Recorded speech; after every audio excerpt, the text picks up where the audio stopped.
नमस्कार, स्वागत है आपका जनगणमन 24/7 पर जो कि मेरा यूट्यूब चैनल है। आप उसे लाइक करें, सब्सक्राइब करें और एक खबर जो कि ट्विटर पर इस समय काफ़ी दिख रही है और वो है मुंबई का एक जैन मंदिर जिसको बीएमसी के लोगों ने तोड़ डाला, यानी कि डिमोलिश कर दिया, उसको ध्वस्त कर दिया और उसको लेकर इस समय काफ़ी शोर मच रहा है और जैन समुदाय के जो लोग हैं वो विरोध प्रदर्शन कर रहे हैं कि आखिर एक पुराना मंदिर क्यों तोड़ दिया गया।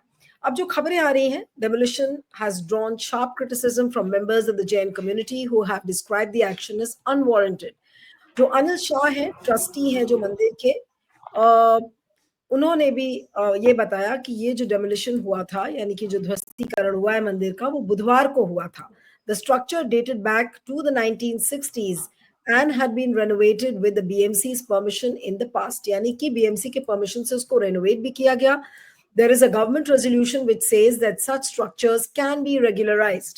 You are only required to submit the proposal for regularization to the BMC which we had submitted. तो अनिल शाह का ये कहना है कि भाई ऐसे स्ट्रक्चर्स को आप रेगुलराइज कर सकते हैं, आपको एक प्रपोजल देना था जो कि हमने दे दिया था, लेकिन बीएमसी का क्या कहना है कि वो अवैध है और अवैध होने के चलते उन्होंने इसका ध्वस्तीकरण कर दिया। अब अनिल शाह जो ट्रस्टी है इस मंदिर के, उन्होंने और क्या कहा है? He further alleged the religious books and temple paraphernalia were damaged due to the demolition and claimed the action was carried out at the behest of a local hotelier. यानी कि एक लोकल होटल का मालिक था जिसके कहने पे ये सारा एक्शन हुआ है। Members of the community are planning to hold a protest march to the Kandivali Eastwards office in Andheri on Saturday in response to the incident. यानी कि आज इसको लेकर विरोध प्रदर्शन हुआ है और Mumbai Civic Body has not yet issued an official statement and a spokesperson did not respond to calls or messages seeking the event. अब ये जो चीजें हुई हैं इसको लेकर अच्छा खासा शोर मच रहा है और सब लोग ये कह रहे हैं कि भाई केवल मुसलमान समुदाय नहीं है बल्कि जैन समुदाय को भी ऐसा लग रहा है कि मोदी सरकार टारगेट करने वाली है। और जब वक्फ लॉ आया तो इस चीज को लेकर सभी विपक्षी दलों ने कहा था कि ये केवल मुसलमानों के लिए नहीं है, बल्कि आप देखेंगे और उसी के ठीक कुछ ही दिन बाद जो आरएसएस का मुखपत्र है उसमें सामने क्रिश्चियंस के प्रॉपर्टीज की भी बात की गई थी और उसमें ये लिखा गया था कि क्रिश्चियन लैंड भी, क्रिश्चियंस ने बहुत ज्यादा लैंड सिमेट्री और इन सब चीजों के लिए घेर रखा है। तो सवाल ये उठता है कि एक बहुत ही सोची समझी हुई एक रणनीति के तहत मुसलमानों को टारगेट किया गया और अब ऐसा लग रहा है कि जैन और बौद्ध और बाकी जो माइनॉरिटी तबका है उसको भी अटैक किया जाएगा और उनसे उनका लैंड खींच लिया जाएगा। क्या ये एक बड़ी साजिश एक लगती है? और आज क्योंकि ये एक बीजेपी शासित राज्य में हुआ है तो मैंने देखा कि सोशल मीडिया पर कई लोग लिख रहे थे कि अगर ये एक ऑपोजिशन रिलेटेड स्टेट में हुआ होता तो अब तक बीजेपी शोर मचा मचाकर और गोदी मीडिया शोर मचाकर हल्ला करता। लेकिन इसको लेकर छुटपुट खबरें आ रही हैं, कोई इसके बारे में बात ही नहीं कर रहा है। लेकिन क्या हमें इसको लेकर बातचीत नहीं करनी चाहिए? क्या जैन समुदाय का जो क्या वो संकट में है? क्या जितने भी माइनॉरिटीज हैं वो संकट में हैं? आज इसी को लेकर हम बातचीत करेंगे और ये भी बताया जाता है कि जैन्स ने तो बीजेपी को बहुत ज्यादा कंट्रीब्यूट किया है, लेकिन फिर भी अगर बीजेपी उनकी सगी नहीं है तो ऐसे में क्या कहा जाए? इसको लेकर हम बातचीत करेंगे। हमारे साथ Siddharth Sharma, independent media analyst इस समय जुड़ रहे हैं। सिद्धार्थ, आपका स्वागत है। Thank you so much for joining. और ये जो मुंबई के विले पार्ले में जो ये जैन मंदिर जिसका ध्वस्तीकरण किया गया ये बताकर कि ये अवैध है, ये क्या कोई एक बड़ी साजिश का हिस्सा आपको लगता है? हाँ जी, जब से ये वक्फ बिल आया है तब से ये बिल्कुल स्पष्ट हो गया है कि जैसे कोई व्यक्ति अगर ठीक से पैसा कमा नहीं पा रहा है, उसका व्यापार ठीक से नहीं चल रहा है, उसका धंधा मंदा चल रहा है या उसका आर्थिक स्थिति कमजोर है, तो सबसे पहले वो अपने पुरखों की संपत्ति बेचना शुरू कर देता है कि जो उसके बाप दादा ने कमाई थी। ये स्वाभाविक है, सबको पता है। तो मेरे ख्याल से जिस तरह से पिछले 10 साल में भारत की अर्थव्यवस्था नीचे जा रही थी, तो इन्होंने जो वक्फ बिल लाया था, वक्फ बिल मुख्यतः जमीन जायदाद से संबंधित है। तो ये वक्फ बिल तो एक बहाना था। बहाने के पीछे कारण ये था कि भारत में जितने भी धार्मिक स्थल हैं, धार्मिक स्थल के ऊपर अगर उस जमीन का कब्जा अगर हो जाता है सरकार का, तो वो उसको किसी भी तरह से उपयोग कर सकती है, वो किसी को भी बेच सकती है, किसी को भी खरीद सकती है। तो मेरे ख्याल से इसी कड़ी में इस चीज को देखा जाना चाहिए कि ये वक्फ बिल जो था ये क्योंकि हमें पता है कि भारत में सिखों के भी बहुत सारे, भारत में जो हिंदुओं के अलावा भी अल्पसंख्यक धर्म हैं, जैसे सिख धर्म है, बौद्ध धर्म है, जैन धर्म है, अनुसूचित जातियों का अपना धर्म है, यहाँ तक कि जो भारत में उच्च जातियां हैं, तथाकथित उच्च उच्च जातियां हैं, उनके भी शंकराचार्यों का अपना अपना मठ है। तो ये सब जो चीजें हैं धार्मिक दृष्टि से, इनकी अपनी अपनी संपत्तियां हैं, अपने अपने ढंग से चलाते हैं। तो उसके ऊपर ये जो केंद्र सरकार की नजर पड़ी भारतीय वर्तमान व्यवस्था की, ये वक्फ बिल तो एक बहाना था, और ये बताता है जैसे कोई भी धार्मिक स्थल को तोड़ने की क्या जरूरत है। इस देश में अगर कोई इलीगल कंस्ट्रक्शन है, अगर बीएमसी को पता है कि दिल्ली मुंबई जैसे महानगर में इलीगल कंस्ट्रक्शन है, तो हजारों बिल्डिंग इस तरह की होंगी जिसमें इलीगल कंस्ट्रक्शन था। एक मंदिर को तोड़ने के पीछे क्या कारण था? ये मंदिर को तोड़ने के पीछे एक, जिसे कहते हैं इंग्लिश में इंटिमिडेशन, ये इंटिमिडेशन कारण बनता है, क्योंकि ये बिल्कुल अब स्पष्ट हो गया है कि सांप्रदायिक, कोई भी सांप्रदायिक संगठन जो होता है नीलू जी, उसका एक चरित्र होता है कि उनके लिए सत्ता के सिवा कोई सगा नहीं होता, और सत्ता के लिए सबको ठगा जाता है। तो हम जानते हैं कि भारत की जो वर्तमान शासन व्यवस्था है, जिसकी की केंद्र बिंदु नागपुर है, तो नागपुर में जब ये लोग बैठते भी हैं तो हमें पता है कि उसमें केवल हिंदू धर्म के, उसमें भी तथाकथित उच्च जातियों के ही ब्राह्मण लोग ही बैठते हैं। तो ये एक अपनत्व प्रधान संस्था है, और इस अपनत्व प्रधान संस्था को अपने अलावा बाकी सब लोग गैर दिखते हैं। ये नहीं है कि इनको मुसलमान गैर दिखते हैं, इनको अपने अलावा सारे लोग गैर दिखते हैं। इसीलिए ये आरक्षण भी हटाने की बात करते हैं, क्योंकि आरक्षण के चलते जो इनसे अलग है, जो इनसे गैर है, जो अनुसूचित जाति में है, उसको कुछ लाभ मिल रहा है। उसको क्यों लाभ मिले? उसको लाभ नहीं मिलना चाहिए, लाभ तो हमें मिलना चाहिए।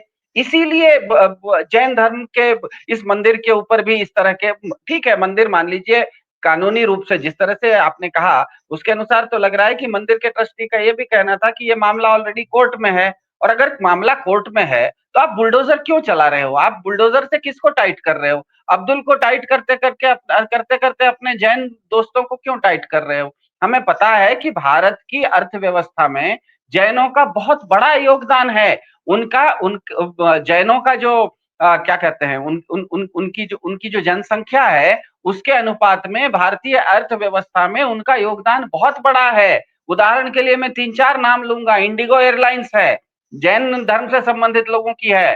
टाइम्स ऑफ इंडिया है, जैन धर्म से संबंधित लोगों की है। अदानी है, जैन धर्म से संबंधित हैं। ये सभी भारत की अर्थव्यवस्था में कुछ न कुछ वो भारत की अर्थव्यवस्था को मदद पहुंचा रहे हैं। तो मुझे ये समझ में नहीं आता कि भारत की केंद्र सरकार जो उनको मदद, केंद्र सरकार को और उद्योगपतियों को, हमको पता है कि मुंबई हमें पता है textile capital of India, Mumbai Surat Ahmedabad जो ये जो बेल्ट है जहां पर की तथाकथित बुलेट ट्रेन चलने वाली है, ये भारत का टेक्सटाइल बेल्ट भी है और डायमंड बेल्ट भी है। और हमें पता है कि टेक्सटाइल और डायमंड ये दोनों इंडस्ट्री में जैनों का बहुत बड़ा योगदान है। तो जैन इस देश में जनसंख्या में भले कम हो, लेकिन भारत की अर्थव्यवस्था में उनका जो योगदान है वो उनकी जनसंख्या के अनुपात से ज्यादा है। तो जो आपके अर्थव्यवस्था को मदद कर रहे हैं, आपका नाम बढ़ा रहे हैं, उनका एक अगर छोटा सा कहीं मंदिर है और वो मंदिर किसी भी तरह का है तो उसको, और वो मंदिर जब ऑलरेडी कोर्ट के अधीन उस विषय पर चर्चा हो रही है, तो वहां पर आप बुलडोजर क्यों ले जा रहे हैं? इसका मतलब ही ये है कि आप क्या जैन धर्म के लोगों को भारत की शासन व्यवस्था डराना धमकाना चाहती है कि अगला नंबर आपका भी आएगा। क्योंकि एक चीज बिल्कुल स्पष्ट है, ध्यान में रखिएगा, भारत में थोड़ा सा ये विषयांतर हो जाएगा, लेकिन विषयांतर महत्वपूर्ण बात बता रहा हूं। भारत की जो सनातन संस्कृति है, उस सनातन संस्कृति में किसी भी भारत के सनातन संस्कृति के विद्वान को पूछ लीजिए, भारत में 6 दर्शन माने जाते हैं, 6 अलग अलग दर्शन हैं। उसमें योग है, वेदांत है, न्याय दर्शन है, मीमांसा दर्शन है, वैशेषिक दर्शन है, सांख्य दर्शन है।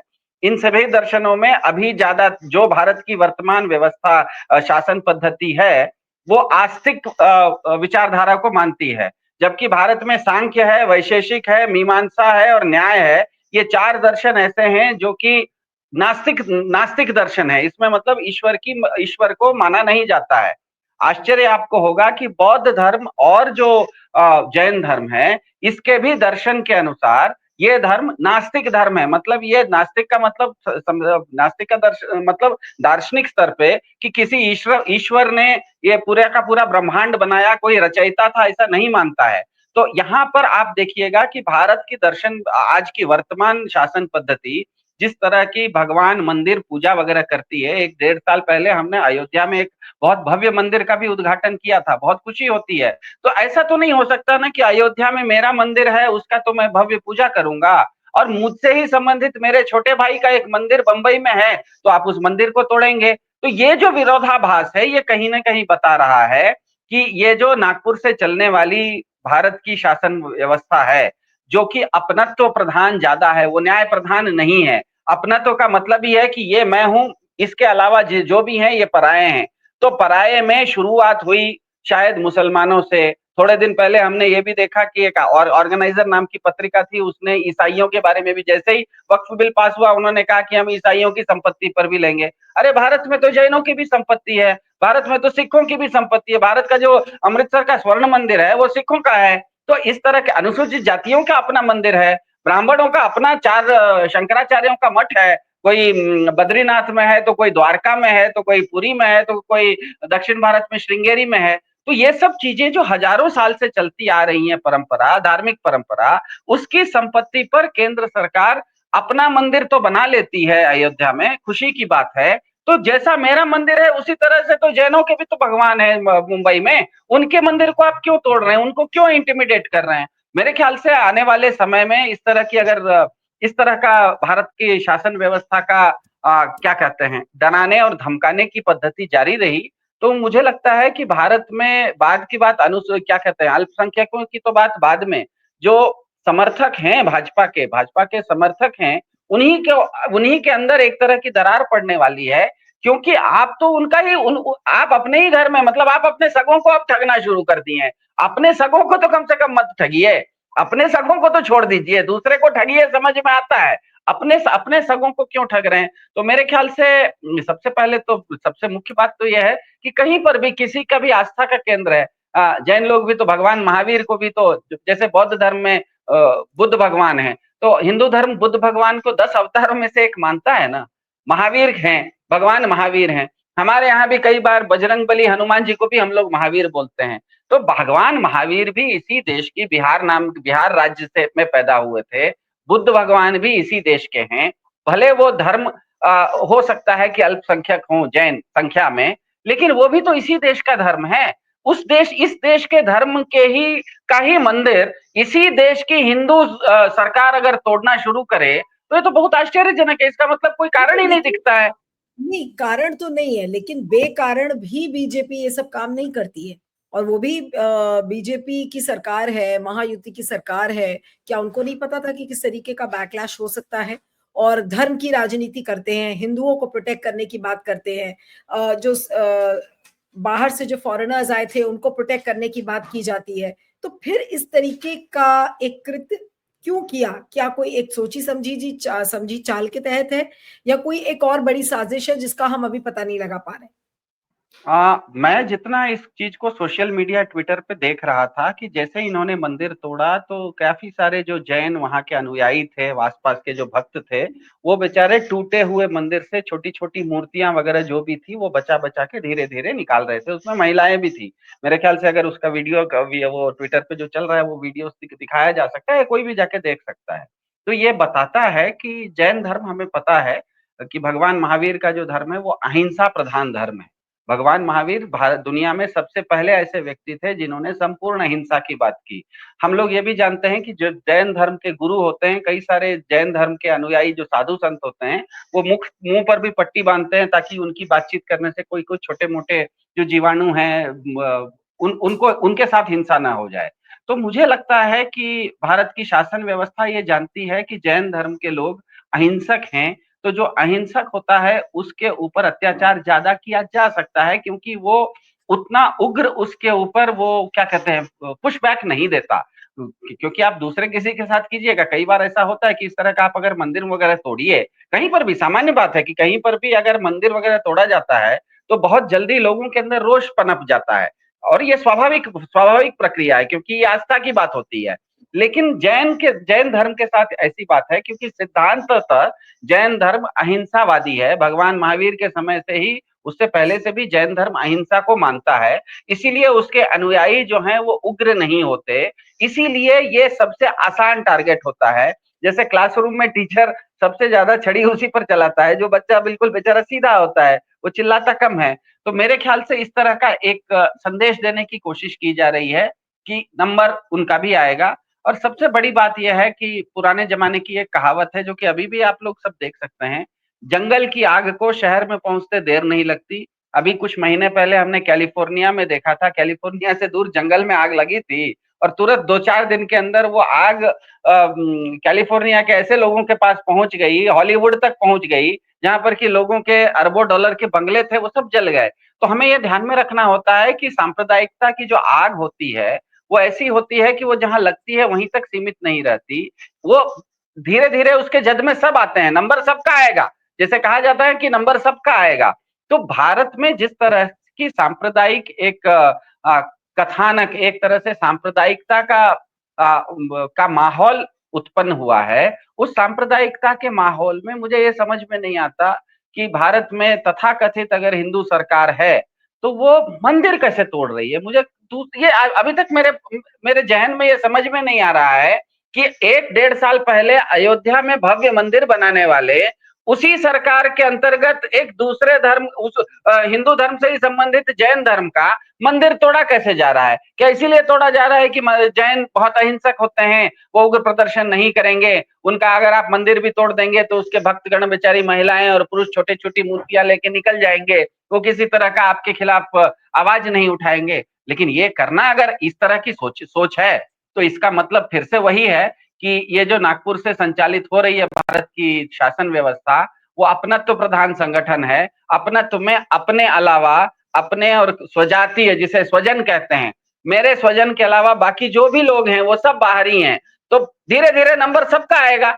इसका मतलब ये नहीं है कि वक्फ बिल में केवल मुसलमानों की संपत्ति जाएगी। ऑर्गेनाइजर का कहना है कि अगला नंबर ईसाइयों का भी आना चाहिए, अगला नंबर हो सकता है सिखों का भी आना चाहिए, सिखों का भी आ सकता है, अगला नंबर बौद्धों का भी आ सकता है, अगला नंबर जैनों का भी आ सकता है। तो जो जैन धर्म के मंदिर का मुंबई में इस तरह का मंदिर का तोड़ना हुआ, ये किसी भी रूप में किसी भी सरकार के लिए शोभा देता नहीं है। उस मंदिर को अगर आपको जी, आज ही देखिए, आज ही की खबर है कि बांग्लादेश में एक हिंदू नेता मारा गया था, तो उसको लेकर भारत ने कड़ी प्रतिक्रिया जताई है। लेकिन आज भारत क्या वाकई में इस चीज पर बात करने लायक है, जब वो अपने माइनॉरिटीज के प्रॉपर्टीज, अपने माइनॉरिटीज के लोगों को वो नहीं बचा सकता है, तो दूसरों के देशों में क्यों फिर खलल डालने की कोशिश कर रहा है। भाई, आपके हिंदूज बांग्लादेश में माइनॉरिटीज हैं, तो आप वहां बोल रहे हो, यहाँ पर आप अपने जैन भाइयों के मंदिर गिराने में लगे हुए हो, और क्या साजिश है। और सबसे मजेदार तो बात यह है कि अगर अभी ये कोई विपक्षी राज्य में कोई ये मंदिर गिरा होता, तो मीडिया भी इसको लेकर उठाता, लेकिन इसको लेकर मीडिया ने भी बहुत ज्यादा तेज ये इशू उठाया नहीं है, और इसीलिए बस सोशल मीडिया पर ही कुछ लोग लिख रहे हैं। तो इसका कारण क्या है सिद्धार्थ? हाँ, मुझे ये भी आश्चर्य होता है कि इस तरह का मंदिर अगर मान लीजिए तमिलनाडु में गिराया होता, या तो केरल में गिराया होता, या बंगाल में गिराया होता, तो कितना बड़ा हल्ला हंगामा हो गया होता।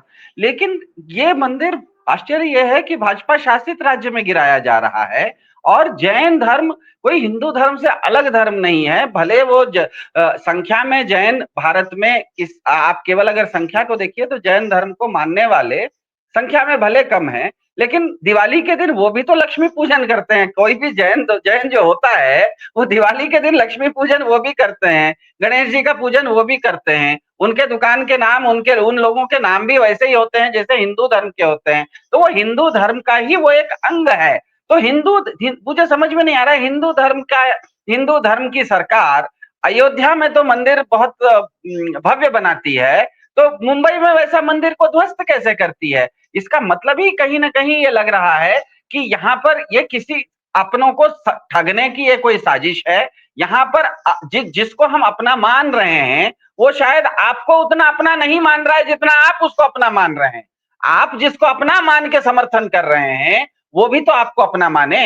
मेरे ख्याल से है, अभी तक मैंने पॉलिटिकल पार्टीज को भी नहीं देखा और इसमें विपक्षी पार्टीज भी इंक्लूडेड है। केवल और केवल अखिलेश यादव को मैंने देखा इस पर कमेंट करते हुए। उन्होंने कहा कि देखिए जैन हमारी पीडीए की राजनीति का हिस्सा है जिसमें पिछला दलित अगड़ा सब आता है और हम उनके साथ खड़े रहेंगे।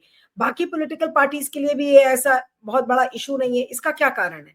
अरे कम से कम मुंबई की और महाराष्ट्र की तो विपक्षी पार्टीज बोलती, बाकी जगह छोड़ दीजिए अगर उनको सेंसिटिविटी नहीं है। वहां के विपक्षी दल भी इस पे बहुत ज्यादा क्यों नहीं बोल रहे? हाँ, एक क्या होता है लोकतंत्र में, एक समस्या होती है ना कि संख्या में अगर आप बहुत कम हैं तो आपका वोट का महत्व थोड़ा कम हो जाता है। तो संख्या में, क्योंकि जैन धर्म के अनुयायी संख्या में भारत में कम हैं, इसीलिए शायद राजनीतिक दल इस चीज में उतने जोर शोर से नहीं उतर रहे। लेकिन अच्छा लगा कि अखिलेश यादव ने इस बात पर बात की है। जहां तक मेरी जानकारी है, शायद आम आदमी पार्टी ने भी अपने सोशल मीडिया हैंडल से इस चीज को उठाया है।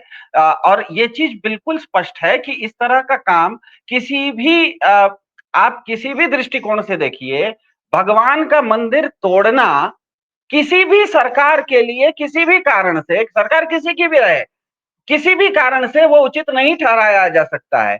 और हिंदू सरकार होते हुए अगर जैनों का मंदिर तोड़ा जा रहा है, इसका मतलब ही है कि वो सरकार शायद उनको अपना नहीं देख रही है, उनको भी उस चश्मे से देख रही है जिस चश्मे से आप अब्दुल को देख रहे हैं। तभी तो आप उनका मंदिर तोड़ रहे हैं। उनका मंदिर क्यों टूट रहा है? उनका, वो भी तो भगवान को मान रहे हैं, उनकी भी तो मूर्तियां हैं। जैसे आपकी मूर्ति है और आप उसका पूजा करते हैं, उसी तरह उनकी भी मूर्ति है, उनकी भी पूजा होती है। तो मुझे लग रहा है कि कहीं ना कहीं दार्शनिक स्तर पे भारत की वर्तमान शासन व्यवस्था, फिर से मैं कहता हूं, भारत की वर्तमान शासन व्यवस्था जो कि नागपुर से संचालित है, वो बार बार ये भी कहती है कि भारत में हमें आरक्षण हटाना है। आरक्षण हटाएंगे तो ध्यान में रखिएगा, आरक्षण हटाने से मुसलमान को कोई घाटा नहीं होता है, ईसाइयों को कोई घाटा नहीं होता है, आरक्षण हिंदुओं को ही मिलता है। तो इसका मतलब जो हिंदू खुद ही इस व्यवस्था का समर्थन करते हैं, लेकिन ये व्यवस्था उनको अपना नहीं मानती है, इसीलिए उनको जो कुछ विशेषाधिकार दिए जा रहे हैं, जैसे रिजर्वेशन, जैसे आरक्षण, आरक्षण तो हिंदुओं को ही मिल रहा है ना। आरक्षण कोई ईसाइयों को नहीं मिल रहा है, आरक्षण कोई बौद्धों को नहीं मिल रहा है, आरक्षण कोई सिखों को नहीं मिल रहा है, आरक्षण कोई जैनों को नहीं मिल रहा है, आरक्षण तो हिंदुओं को ही मिल रहा है। तो ये शासन व्यवस्था आरक्षण के इतने खिलाफ क्यों है? इसका मतलब आरक्षण हटा के आप हिंदुओं में ही, अपने ही कुछ ज्यादातर हिंदुओं को आप अपना नहीं मानते हैं। यहाँ पर अपनत्व और न्याय के बीच का एक क्या कहते हैं, एक दरार है। संगठन प्रधान व्यवस्था जो भी होती है वो अपनत्व प्रधान होती है, वो न्याय प्रधान नहीं होती। अपनत्व का मतलब है कि ये एक छोटा सा जो ये एक छोटा सा कुनबा है ना, ये मेरा है, बाकी सब मुझसे अलग हैं। बाकी सब में सब कोई अलग हो जाता है, उसमें दलित भी अलग हो जाता है, सिख भी अलग हो जाता है, जैन भी अलग हो जाता है। सिर्फ मैं अकेला छोटा सा एक इकाई मैं रह जाता हूं। जबकि आपको अगर 140 करोड़ लोगों की इस देश को चलाना है तो आप अपना तो प्रधान नहीं हो सकते, आपको तो न्याय प्रधान होना पड़ेगा। न्याय प्रधान का मतलब यह है कि सबको आपको बराबर के नजर से देखना है। अगर अयोध्या में एक भव्य मंदिर का निर्माण हो सकता है तो उसी सरकार के अधीन मुंबई में एक मंदिर को गिरा कैसे सकते हैं? दोनों तो बराबर रहना चाहिए। अयोध्या में भी भव्य मंदिर होना चाहिए और मुंबई में भी जैनों का मंदिर ठीक ठाक चलना चाहिए। अगर ये नहीं चल रहा है, इसका मतलब कहीं ना कहीं उनके जो अपनत्व की भावना है उसमें उनके अलावा बाकी सब लोगों को गैर करके देखा जा रहा है। वो आरक्षण के मुद्दे पर दलितों को अलग करके देख रहे हैं। क्या कहते हैं, अवैध अवैध निर्माण के नाम पर जैनों के मंदिर को अलग देख रहे हैं, वक्फ के नाम पर मुसलमानों के संपत्ति को अलग देख रहे हैं, मिशनरी के नाम पर ईसाइयों के संपत्ति को अलग देख रहे हैं। तो यहाँ पर यह हो रहा है कि हिंदुओं में भी जो अल्पसंख्यक पिछड़ा वर्ग है या जो अनुसूचित जाति है उसको भी अपना नहीं मान रहे हैं किसी कारण से, जैनों को भी अपना नहीं मान रहे हैं किसी और कारण से, मुसलमानों को भी अपना नहीं मान रहे हैं किसी और कारण से, बौद्धों को भी अपना नहीं मान रहे हैं किसी और कारण से। इसका मतलब ही है कि एक छोटा सा एक अपना कुनबा बना के इन्होंने रखा है और ये इस कुनबे के बाहर जितने भी लोग हैं वो सब पराये हैं और परायों के साथ एक ही तरह का व्यवहार होता है। पराये वही हैं, पराये आप पराये हैं इसलिए आपका मंदिर तोड़ा जाएगा। मेरे ख्याल से यही कारण बन रहा है। ये दार्शनिक दृष्टि से एक सैद्धांतिक रूप से एक समस्या आई हुई है। इसको मेरे ख्याल से भारत के सभी समझदार लोगों को इस पर गंभीर चिंतन करना पड़ेगा। बिल्कुल। चलिए, आपका बहुत-बहुत शुक्रिया Siddharth. Thank you so much for joining. Thank you.